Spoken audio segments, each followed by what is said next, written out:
Now let's follow the students. Students are a driving force in the evolution of technology in higher education. And few people know more about that than Eric Weil, who is managing partner in Student Monitor, the nationally syndicated market research study of the college student market. Eric has been active in college market for nearly 30 years as the publisher of the College Marketing Annual College Trends. Eric? Welcome.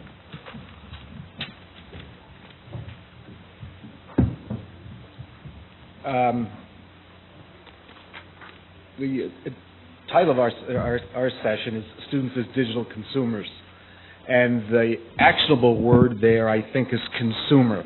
When we talk about all of the influences and pressures on higher education, whether they're legislative or organizational, what have you, at the end of the day, it has to be about the student.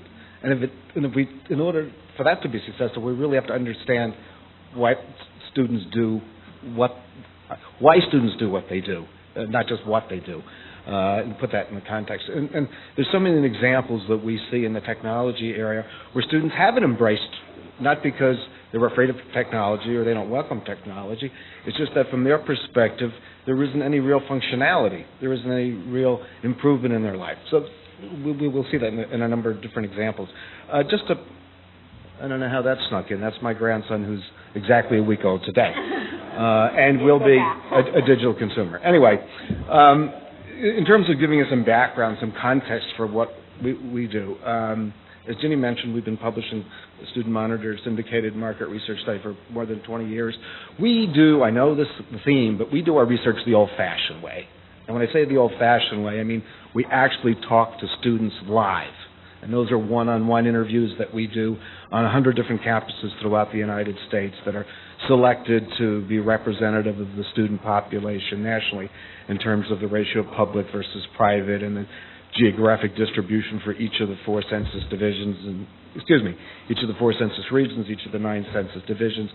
You know, at the end of the day, what that means is we can take our findings, once that data is compiled, and we end up with a margin of error of plus or minus 2.4%, which is pretty tight.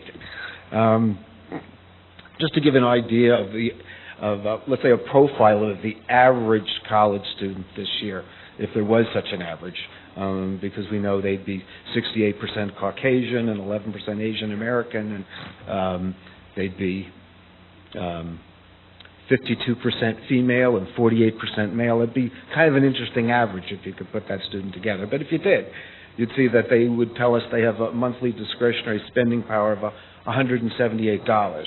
And I have to tell you that's enormously understated, because when we dig a little deeper and say, well, gee, how much do you spend for your cell phone? How much do you spend for going to the movies?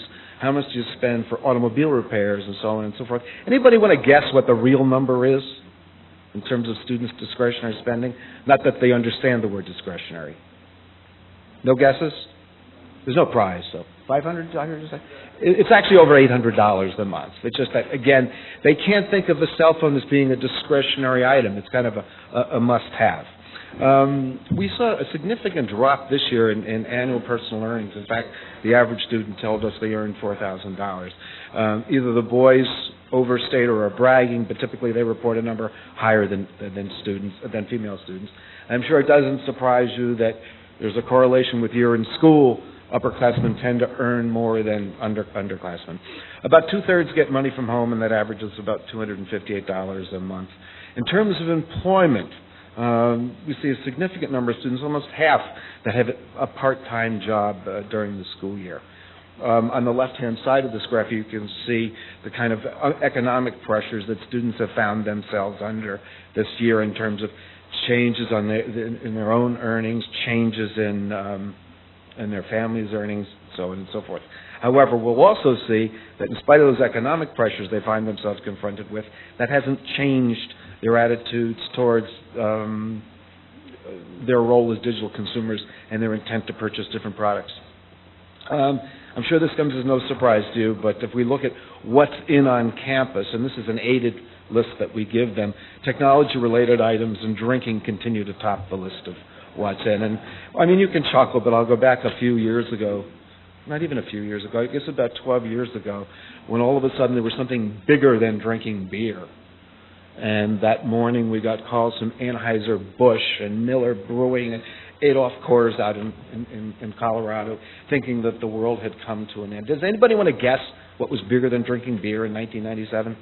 It was just one semester, by the way. Nobody wants to guess? Come on. Something called the Internet. Okay? And we assured the brewers not to get too concerned. Beer will come back. And sure enough, the next semester, beer was still number one. Unfortunately, as you can see, we can go back.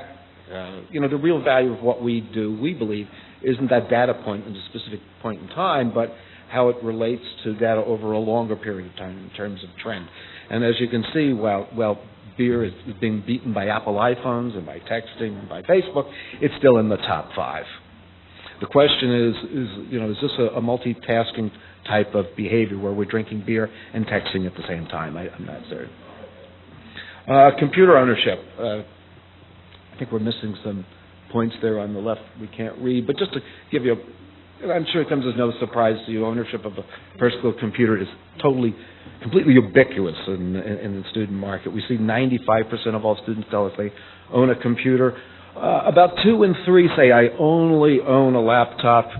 About 1 in 5 say I own a desktop and a laptop. About 1 in 10, 11% say I only own a desktop. Only 1% own a netbook. We haven't seen netbooks catch on in higher ed from a student's perspective. And if you look at purchase intenders, and you'll see that later, we don't expect it to, a big item. Why? Probably because students can't really differentiate between the advantages of a netbook and the advantages of a notebook that they already have. And again, we have 5% of students who don't own a computer. And to put that in context for you, we never have 100% of students doing anything, including brushing their teeth. So don't be too concerned about that 5%.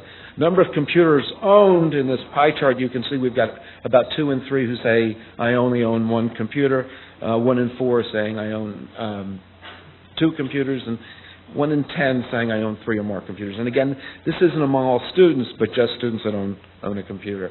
Purchase intenders. So these are the people that tell us, I plan to buy a new computer in the next 12 months. And in spite of the economy, we had a little better than 1 in 8 students tell us that I plan to buy a new computer in the next 12 months. What are they buying? 77% or nearly 8 in 10 say I'm buying a laptop. About 1 in 7 or 14% say I'm buying a desktop. And only 8% say I'm buying a netbook. So we have to take that 8% of netbook purchase intenders among the 12% who plan to buy a computer at all, and it just, it's really not that significant a number.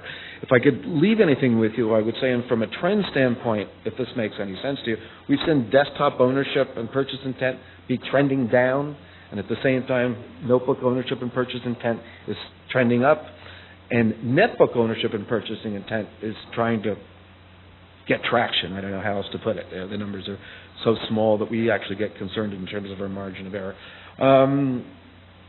We had a new question this fall in terms of, does your school provide this or that? We see about 7% of students say they have a YouTube account that's provided to them by their school. About 1 in 8 say they know that their school supports or plans to support open educational resources like open courseware. And better than 1 in 4 say that their school actually has a policy, and I'm sure you've read about this inside HigherEd or inside the Chronicle, prohibiting texting, IMing, tweeting, or similar activities in the classroom, which a lot of instructors take great personal offense to. Schools' computing resources. I'm sure much of this would come as no surprise to you. 2/3 of all students say they use school-owned computers weekly or more often. That's trending up, and it has been for the last 4 years, in spite of the fact that ownership is trending up. It's a question of convenience. It's a question of accessibility. About 9 in 10 can access their school's network with a wireless device. Only 8% say they don't know. The difference are obviously those that don't have a network. This is something that students place a great deal of importance on. Almost half believe that their school offers technical support services, hardware, software, and/or operating systems. In terms of campus-provided support, that's something